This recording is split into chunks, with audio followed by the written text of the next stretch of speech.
exclusive interview on behalf of Team Yansu. I am Patrick Covey, honorary member of Team Yansu. We have a special guest with us today. His name is Andrew Karalis. He did some voiceovers for stuff way back in the day when NORAD Trek Santa was just getting off the ground and getting online. It's so great to have you with us, Andrew. How are you doing tonight? Pleased to be here. Thank you. So, first of all, what was your rank in the military? Well, I like that you start off with an easy one. I was a petty officer first class, and I served from 1985 to 2005. I'd like to thank you for your service, first off. My pleasure and honor. And first of all, how did you end up getting involved with your former position at NORAD Track Santa, or even NORAD for that matter? Uh, the Navy detailed me to the NORAD U.S. Space Command Public Affairs Office way back in 1997. I reported in April, and I stayed there until February of 2000. All right. Um, And that's the basics, how I got there. yeah. And for you, what was it like to voice over a Santa cam? Well, that was actually relatively easy since, as a journalist, we do broadcast work in radio and television. We do public affairs and we do newspapers, we do magazines, what have you. So we have experience in those areas. So that was an easy thing. I just had to write out a script, or somebody will give me a script, and we just do the voiceover and you try to make it fit, and then you apply it to the video. That's great to hear. As far as to your knowledge, were there definitely any Santa cams before the year 2000? Well, 1999 would probably be the first reference. 1998, I'm not sure. And I was there at the beginning. So, like I said, I reported in 97.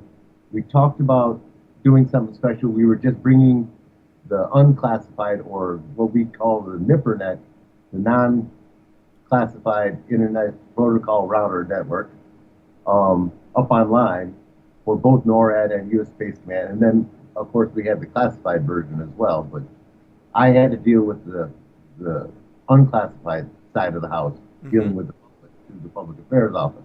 But the Santa cams themselves, that term probably didn't come in until 1998 or 99. So back then, what was it known as? Well, they would just be the normal satellites that we had. I don't know. I don't want to get into the particulars because I don't remember all of them, other than like DSP, Mm-hmm. the heat sensing satellite, the ground radars. You know, you incorporate all the existing infrastructure that we have at NORAD's disposal in protecting the air sovereignty and land mass of the United States and Canada, North America. That's the basic mission of NORAD, is to protect that air sovereignty, that space. And most of you out there who follow NORAD Track Santa, even today, DSP is definitely familiar to you. They're still talking about DSP every single year in the Santa cams. They've made it a priority to tell everybody about DSP so they know that we do have the protection available to us in North America to keep an eye on our airspace and protect the sovereignty, like Andrew said. The mission has been ongoing since 1955, or I'm sorry, probably 1950s, and at the start of NORAD. Golly, I can't remember. You have to forgive me. I should know these things, but I don't work at NORAD anymore. Mm-hmm. So it's been close to 15 years, 16 years now. Yeah. I used to know these things backward, forwards, inside out, and backwards. Then that's fine. So. Due to some of the research we've done and we've looked at, we actually went back and we've pieced together the history of things, and NORAD still talks about it every year. They got their start way back in the days when it was before NORAD as CONAD. Before then, There you go. Air defense, right? yeah, and then when they decided to switch over to NORAD and make it more as North American instead of just full continental, that's when they took this thing and I think they started it off with radio broadcasts in the 60s, and kind of took it from there. And they did also some phone line answering for the 20, 30 years from the 60s all the way up through the early to mid 90s before they started even considering going online. Well, the story about Colonel Schaup in 1955 from Mm-hmm. the the Sears ad that had the wrong phone number on there that reached the operations center in Cheyenne Mountain. So he answered, Colonel Schaup, there's no answer. There's nothing there. And, Mm-hmm. he's expecting a four-star general or an admiral or the president of the United States to call him with a mission tasking. Colonel Schaup, may I help you? And some little sheepish little voice, 5-year-old little girl, are you Santa's helper? So that's probably one of the most touching things to melt the heart of anybody. And this is a Mm-hmm. seasoned combat veteran, and he's like, "Well, I can tell you, we're watching. We know when he's coming." And he played along, and he got other people on board to help. And this thing has blossomed to millions worldwide. So Definitely. that's a good news story. According to your knowledge, we've looked into this. There are no, uh, as far as we can find, we've looked and we've dug all over the internet. We've asked several sources. We cannot find any Santa cams or even much coming out of the year 2001. And we were just wondering, do you know what happened in 2001 with the program? I could not honestly tell you since I wasn't there. I was deployed with Second Fleet um, with my duties assigned there, but I know they did reuse some of our video and audio. So whoever was putting that together, I honestly, when we started with nothing Mm-hmm. other than an idea. And I have to give all the credit to Major Jamie Robertson. And now he's, I believe, a colonel, if not if he's retired. But he was probably the main impetus behind this. And I came on board because I was the webmaster. So, I put in my technical expertise behind it, and my public affairs background. And then prior to joining the Navy, I had gone to school as an English and history major. Then I switched over to College of Business for marketing and finance. So I took all that and helped spin up this, and they played it up so that I believe it was Google and Analytical Graphics Incorporated Mm-hmm. that did the manpower intensive part of doing the graphics and getting it online on the web. And then they've added dozens of partners along the way, Microsoft being the major partner now. I'm sorry if these are free advertising plugs, but No. it's like it's not all just one person. And that's the key in any mission essential accomplishment is teamwork. You have everybody doing their little bit, whether it's just dotting the T's or dotting the I's and crossing the T's. One person does that, and the elves in the workshop putting together the wheels on the cars. Mm-hmm. What have you. It's all part of the team to make it success. Now, as the webmaster, did you actually develop the website when it first started? I did the unclassified side, and we did not have enough infrastructure at that time, and we're talking, floppy disk era, Yeah. to host all those graphics. So that's where Google came into play. That's where NORADTrackSanta.org came about to host that on their own server. Mm-hmm. So we provided updates to that with our information, regarding NORAD, regarding the Santa cams, regarding the speed and length and width and height and weight of the sleigh, encumbered and unencumbered. So it's like we came up with those statistics and had to incorporate that, hard coded in HTML. Yeah. There. And it's crazy because even with the technology back then, we actually found a website called the Wayback Machine, and you can actually go on there. I don't know if you're familiar with this program or not, but you can actually go on there, and we can actually go back to a certain date in history, and we can actually look at the website. And we've actually taken the time to do this, and we'll definitely have to send you some of the imagery and stuff that we have found of These the old website that you guys helped develop. We can still see it today. excellent. Well, like they say, once you put it on the web, it's there forever. It is there forever. You Uh, may delete that your home computer, but it's still mm-hmm. out It's absolutely an amazing piece of technology, and we'll definitely send you some of the images of that, hopefully after the interview. there. Sure, please do though. All right, so for you, what was the most memorable experience you had being a part of this big project with NORAD Track Santa? Well, I have a couple of them actually. Oh, do tell. Many of them, but I mentioned Colonel Chow. I met him in person Oh, before he passed away, of course. before he passed away. He had come and visited the public affairs office, so we all got to meet the man behind the start of NORAD Track Santa. I would say he provided inspiration just by his presence there. This was like at the end of November, before we were officially geared up and counting down. So that was probably one of the best ones. And it's like, yeah, he's a genuine guy. He really is. Mm-hmm. Um, the other related to NORAD Track Santa, there was a convention of Santa's helpers in Colorado Springs that I helped give a tour. Now you have to imagine going up to Cheyenne Mountain, a very secure facility, Yep, and one of the most. I'm accompanied by, I don't even remember, I think my group is probably 50 or 100 Santa's helpers. Wow. So these guys all dress in not the official Santa regalia, but in like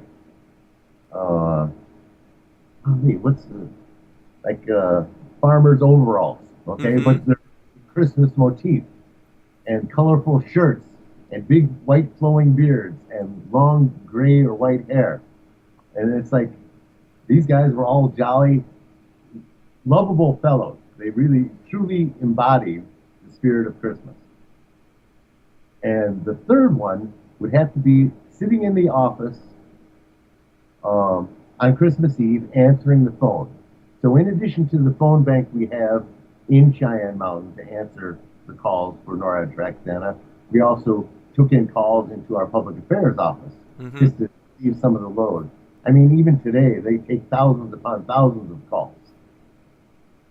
Previously, it was all local, but then they incorporated 1-800 numbers, so you're getting calls from all over. And then you got people from calling from overseas. That's where they go into Cheyenne Mountain. They got to have people that speak Polynesian or French or German or Japanese or what have you. Yeah. And But I now remember, it's crazy because they've moved everything over to Peterson. So Peterson actually has a couple rooms set up where they do it now. And it's still just the same as it ever was when you were there. I mean, you still have the people coming in who speak multiple languages, and they get thousands of volunteers that come in throughout the day. And I don't remember the exact number, but they manage to pull it off every single year. And typically they try to get employees from their sponsored companies to come in and answer the phone calls. it's awesome. It really is. There's a couple conference rooms that they used when we were there. And that's basically how we changed. So 1998, we did the first voiceovers.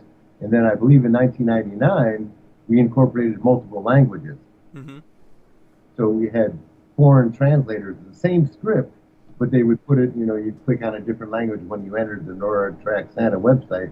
So you would hear that voice in your own language. So we could reach even more people worldwide. Mm-hmm. Now, do you still keep up with the programs today? Honestly, I did when my boys were little. But since my last boy was born in 2000, and being active in the military, I personally, I would direct my boys to go check it out. So when you sent the video of my voicing from NORAD Track Santa, I played it for my son, and it just floored him. He's like, "Is that you?" So they he was too small to realize it, you know, because that happened when he was born. He was born in August, so 2001 they were doing the repeats, you know, so they can get two or three, I believe there are three or four, but two or three that they repeated. Mm-hmm. And then years later, they may have thrown one in there. Hey, look, they're still using my voice. You know, so that was a nice little feature. But as they got older, they would still go. My oldest actually is 22. He would go and check out NORAD Track Santa. The middle one did, but I don't know if he stayed on there until Christmas Eve. But the oldest one did. That's great to know because I'm actually 22. See, there you go. And I can definitely relate to that. And it's had a wonderful history, and it's regardless of what your plans are around the holidays, it's just one of those things that it's a little extra bit of holiday cheer to add to your Christmas spirit, and it's literally something you can sit down and do with your family. It is. It's a family tradition in a lot of households. And I've talked to several families over the years while we've been in this little side stream that we do alongside NORAD Track Santa, and it's crazy to see all these families that come in. They might all log in and watch from one account, but that one person could have 5, 10 people sitting in the room watching us at one time. There you go. Multiple audience. Yep. Um, Personally, what is your opinion of the current status of the NORAD Track Santa organization as it is being presented to you personally? To me personally, I'm not in the office and I'm not active in any part of the organization. So I would just have to be, I'm a fellow enthusiast just like you. All right. I'm a consumer of the public.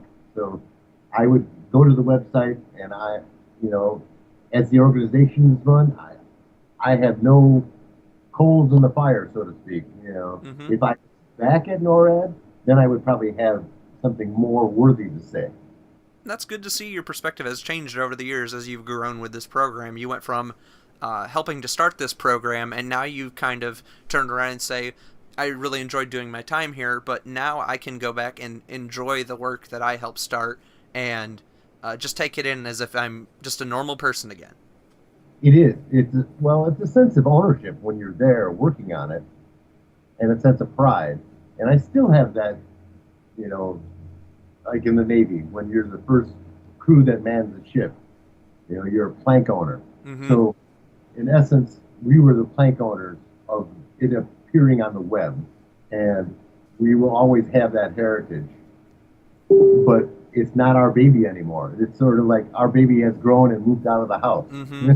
And it's kind of crazy to think about it that we've come this far, and next year I believe will be the it's either next year or the year after will be 20 years that it's been since you helped create this thing with Jamie Robertson, and it's just crazy to think.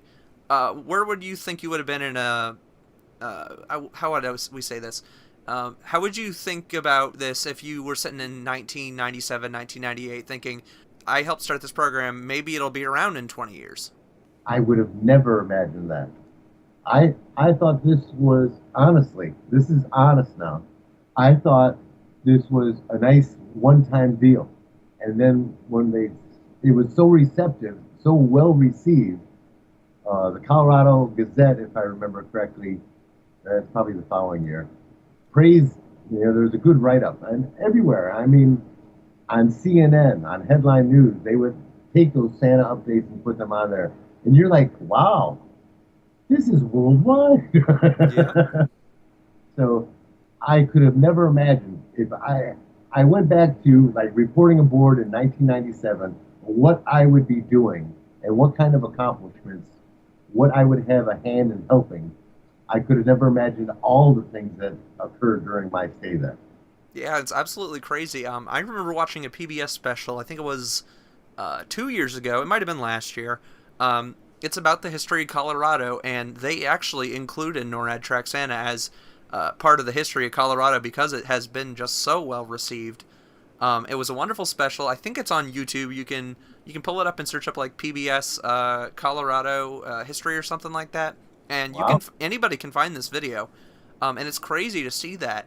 And now it's, like you said, it's gone global, and every single year the people who help run NORAD Track Santa actually have volunteers and people and generals stand in front of the camera, and they actually talk to CNN, BBC, CBC, NBC, all over the world, whether you're local or you're global news. Everybody calls in and they get interviews. And I've actually had the opportunity to call in for the past 2 or 3 years. They've actually sent me the media line, and I've had a chance to get on during our show and interview. And even those interviews that we've done have ended up on YouTube, and you can watch those as well. And it's Excellent.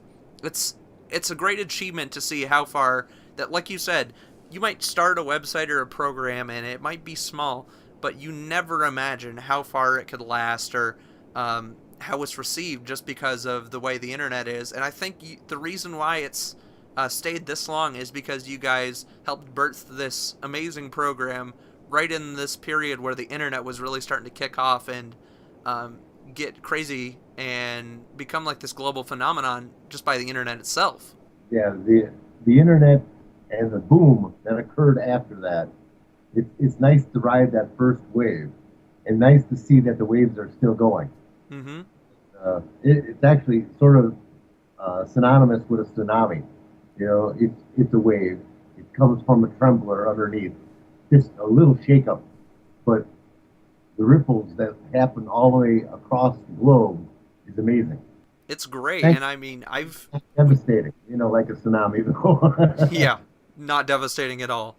Um, it's crazy because even on our stream that we do every year, we've had people calling in from Australia, New Zealand, I think we had one from China or Hong Kong one year, and these people are either calling us on Skype or sitting in our chat and telling us they are enjoying what, first of all, what we do, but also giving thanks to the program that you helped start, and how it's literally changed their holiday season and helped bring them.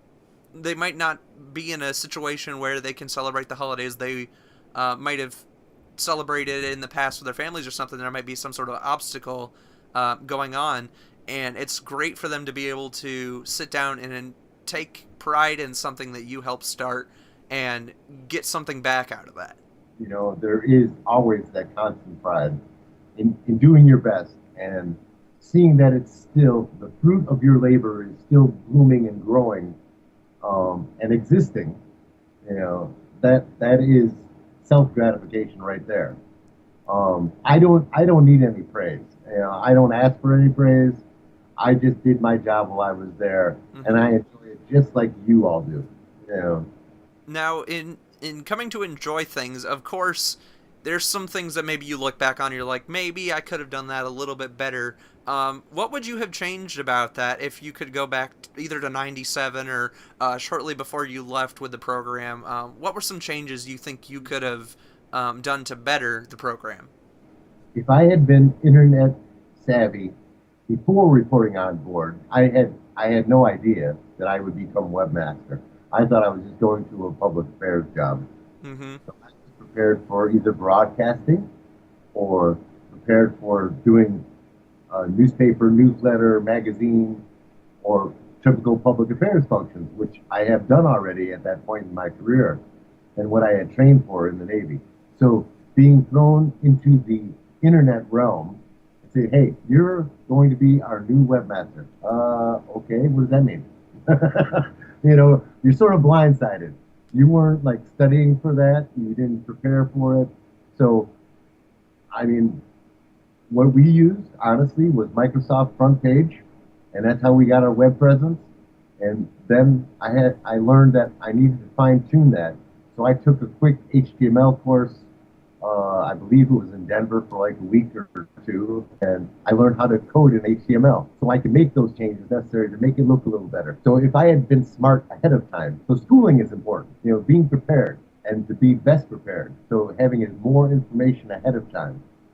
And in regards to NORAD Track Santa, during conversations, Jamie and I, or Major Robertson and I mean, but we are both retired, I think, now. So Mm-hmm.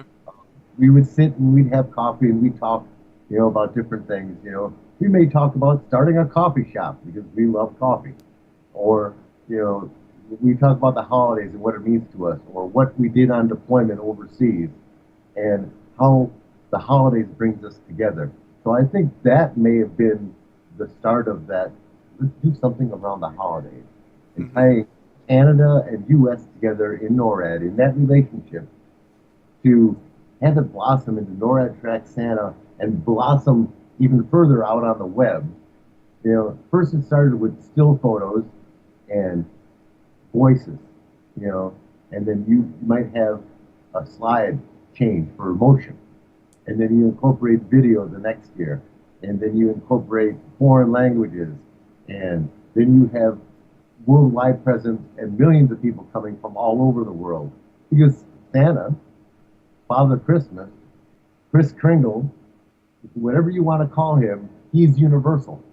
There is that universal goodness found in the spirit of Christmas, found in every heart, looking for joy and peace in the world. Sorry for my soapbox there. Yeah, it's crazy to even think about that because that stuff that you tell us just now is stuff that's not public knowledge out there. I mean, so anybody can basically sit down and have a cup of coffee or enjoy some toast or talk about something. It's crazy to think that two people can sit down and come up with a concept like this, like you two did, and it's weird to see that it started like that. And I know over the years, we've looked back and some of the people that have helped save some of these audio clips and video clips and things that you guys did way back then.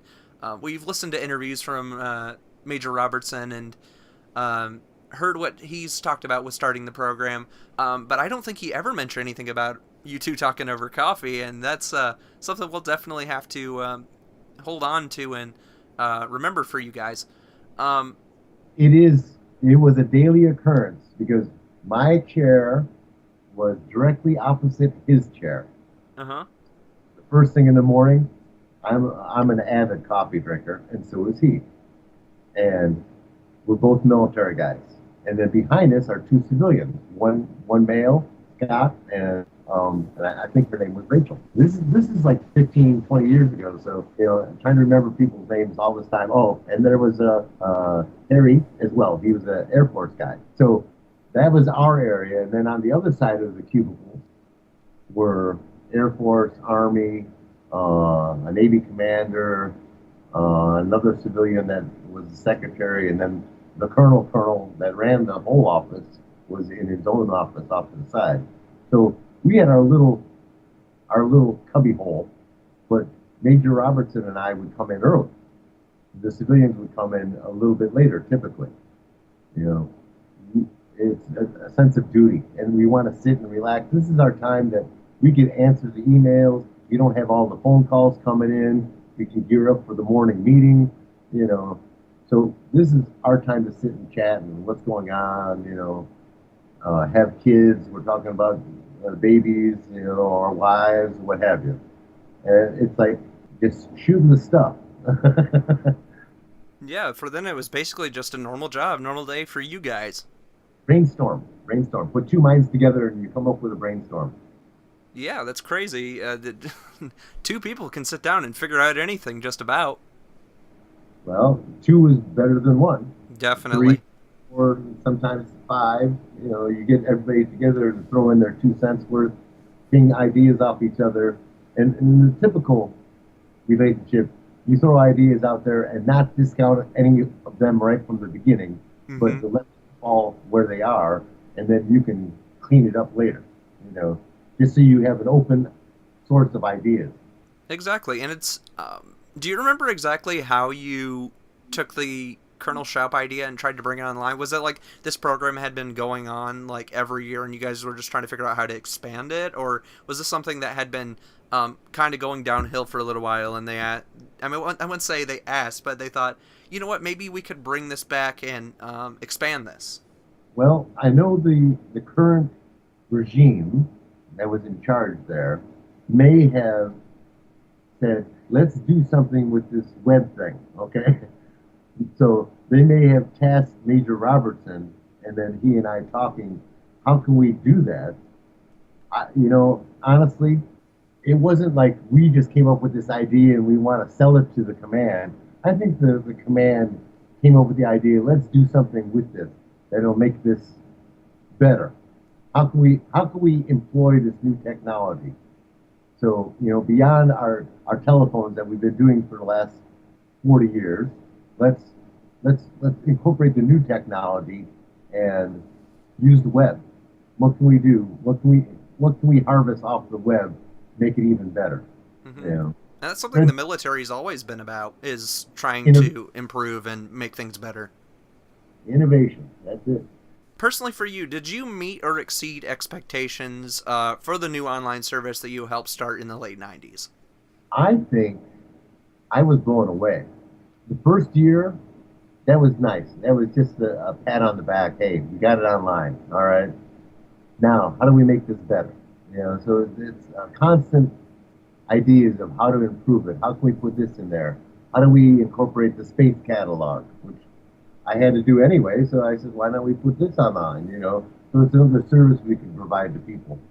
Why don't we? And I'm talking about the NORAD U.S. Space Command website at the time, and now it's Mm-hmm. so I don't know if they still have that. I mean, I deal with the unclassified side of the house. Dealing in public affairs, it's all dealing with the public, so it has to be unclassified. I I mean, believe they're on the website. They have a own. I think they still have their own website, and as far as I know, they've expanded even to Facebook and Twitter now. oh, sure, everybody. Social media is the thing. You get, and like I said, brainstorming. You Mm-hmm. get ideas from the public. Hey, why not helping, have listening posts, people listening posts all over the country. And you can go back to World War II where you had people standing coastal watch. Those are listening posts basically, keeping your eyes and ears open for any sights, sounds, smells out of the ordinary, and then you report it. So the same thing with NORAD Track Santa. You have the Santa cams, you have the ground radar, you have the space-based radar, DSP satellites, so you can sense action going in and through your airspace. It's like everybody again working together. About my expectation was just to do my best. If I can, if I did my best, I don't have to say I tried. This goes back to like a Yodaism. There's no try. Yeah. It's just do or do not. Okay. Yep. So one of the rules I have with my boys is always do your best, and I try to live that. That's a good moral to teach as well. If you can, if you do your best, you can't do any better than your best. Mm-hmm. There's no failure in doing your best. You may have not succeeded in your mission, but you did your best. So now you have a starting point. I don't know if it was Einstein that said, "Hey, you can do this 99 times the same way, but if you don't change something, you're not going to get a different result." If you do your best and then you take that lesson learned, adapt it somehow, make changes, and look for a different result that way. Exactly. Moving forward, do you remember like when you guys were starting the program, how you guys decided on the locations for either the screenshots or the videos, and how they? I don't know if you had any input in this, if this was more or less analytical graphic side of things. Do you know when they determined how they begin to produce these cams and stuff like that? Do you remember any of that? For the various locations, I think we were looking for notoriety. Mm-hmm. Places that people worldwide would know. The Eiffel Tower, the the Coliseum, the St. Louis Arch, the Grand Canyon, the Aleutian Islands, the uh, Tower of London. Different things like that. Things that people would know, like the seven wonders of the world, and then expounded a little bit. The Golden Gate Bridge, New York Staten Island Bridge. South America, you got in Rio de Janeiro, Mm-hmm. on the hill. You have uh, Like the pyramids. the pyramids in Egypt. Yeah, yeah. Yeah. What's in Africa? Australia, it's like you got kangaroos. It's those little things, those little nuances of graphics to put it in there to make it recognizable. Ah, that's where Hmm. they're at. And I think that's one of the things that we've enjoyed as viewers over the years is that when you see this stuff and you almost get a sense of the culture instead of just getting like you hear about it and you're just like, oh, somebody talks about it, yeah, that's great. But when you actually put a visual aspect to it, it changes everything. And going back to one of your previous questions about the new NORAD Track Santa, I remember looking at the new NORAD Track Santa website and seeing the little elves that are just, one skating across the bottom there, one's Mm-hmm. finishing touches on a snowman, one's checking the mailbox. It's like there's one that pops his head out with a telescope or something like that. Those little things. Those are the little fine touches that they put in there to add a little light and a little uh, animation to it, but it's life. It animates the scene. You can just have the village. As it first started out, we just had a village. We Mm-hmm. had a by maybe the next year or something like that, but we had a village, and it was static. So they've made it motion, so it's alive. You know, Yeah, and that's one of the great things about the website that's changed over the years. I remember when we first started off, like you said, everything was static. And then about 2004, 2005, they started bringing in animation when animation was starting to really make it big. And they were like, how can we make this feel a little bit more lived in? And it was great to see that even outside the cams, the website things started getting animated, or you might mouse over something and you'll see an animation of something like go from dark to white or white to dark or whatever it might be. It's just little touches like that that make the website that much better. very much so. They the improvement in the graphics over the years, I must say, helps add to that appeal. As technology has improved, so we can get improvements in what we have. I mean, just little scrolling numbers up in the upper left hand corner. You know, it's like those are the fine touches that help make it realistic, that help make it alive. That somebody will go to it and go, yes, this is an official website. This is this is Santa's workshop. I can tell. There's a big N there. Okay, it must be the North Pole. Mm-hmm.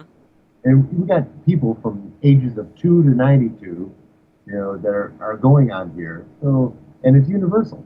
I mean, they may not understand the N being North Pole because in their language, North is with an M or something. I don't know. Yeah. I'm just throwing that out there, but they can figure it out. They've heard it, or it'll be translated into their language if they translate into a different language. Now, looking back at the fruits of your labor, as we would say, um, do you think this is something that you, as you're getting older, you might continue to remind your kids about, or see if maybe they would pass this on to the next generation for their kids? Well, knock on wood, none of them are married yet, Not so I yet. have. But I'm sure in the long range game of life, yes. I mean, I would, and I would hope they would take with pride, saying, "Hey, my dad helped put that on the web, NORAD Track Center." And that's a great thing to tell them about because at first they might not believe it, and then over time they might just come to say, you know what, that actually sounds like something he did. I'll believe it. Well, they were at my retirement ceremony, so they heard a list of different things that I had done over the years, and they asked me afterwards, "Did you really do all that?" And I go, "Yep, I was there." And That's that how just comes with any I military job, really. you just you're one of many pieces of the puzzle, and you play your part. Whether I'm at the bottom holding up the rest of the puzzle or I'm at the top and they got to hold me up, we all have a a part to play. And being a bigger part of that bigger puzzle, I have to say yours is probably one of the biggest pieces on the NORAD Track Santa puzzle. I would personally like to thank you for all you did to help start this program, and in turn, help basically lead up to where our organization is. We decided back around 2008, 2009, we enjoyed the program so much, so we started cataloging everything for the Santa cams. We decided to take all of that stuff and make it into a live web show to also do our part to entertain through your program you helped start. And it's just been a wonderful joy to come back every single December and spread a little bit more joy to the community and get our voices heard to help spread the NORAD Trek Santa message. It's definitely been a wonderful joy, and without you and Major Jamie Robertson's contributions, we would not be able to do this every year. Well, I want to say thank you back to you as well, because of your job, you help inspire millions of others. All right. I would say billions, but I don't know what your reach is. Only a But couple thousand right now, but let's go with thousands. let's see, thousands. And then there's another group over here that'll do 1,000, and another group that'll be doing 10,000, and the NORAD Track Santa doing their tens of thousands of hundreds of thousands and millions and so on. So it's exponential. So it does get into the billions if you look at it in the grand scheme. So I want to thank you as well for doing your part. And it's crazy because even though we were the first to start doing the live streaming side of things for the program, we've helped inspire other groups to come together, whether you're like 8 years old or 10 years old and you're just technologically capable of learning these things. And in today's schools, you can learn how to build a website in like elementary, middle school. And it's great that these schools are starting to teach tech things and try to get you to learn it at an earlier age, and that's wonderful. And in a group like ours, we have people from the US, Canada, and the UK. We've all joined together. We can all have a meeting on the internet, and we can all sit down and discuss what we want to do every single year. And that's one of the wonderful joys about our community, is that we can all come together. We can agree or disagree on certain things. And like you said, brainstorming is a wonderful thing, and it definitely shows every single year we manage to produce new content and bring it to the community. And everybody, we know of a lot of people who seem to keep coming back year after year because they've enjoyed what we have managed to produce. And we would not be able to do it without NORAD Track Santa, and that's for sure. Well, I want to thank you again, because I don't remember what it was. I think I found our old NORAD Track Santa voiceovers on the web, and I don't remember if it was with Braden or with you, Patrick, if I had corresponded via YouTube saying, hey, that's me. That was Braden. Okay, so that, I don't know how many years ago it was. I'm sure you can look that up. Mm-hmm. But so our relationship has gone back over years now, and I want to say thank you for that. All right, I would like to thank our wonderful interview guest today, Mr. Andrew Karalis. Thank you for taking the time out of your busy schedule and your busy life, especially around this holiday season, to sit down and have an interview with us. My pleasure, and God bless you. Merry Christmas and Happy New Year. May you keep the spirit of Christmas alive.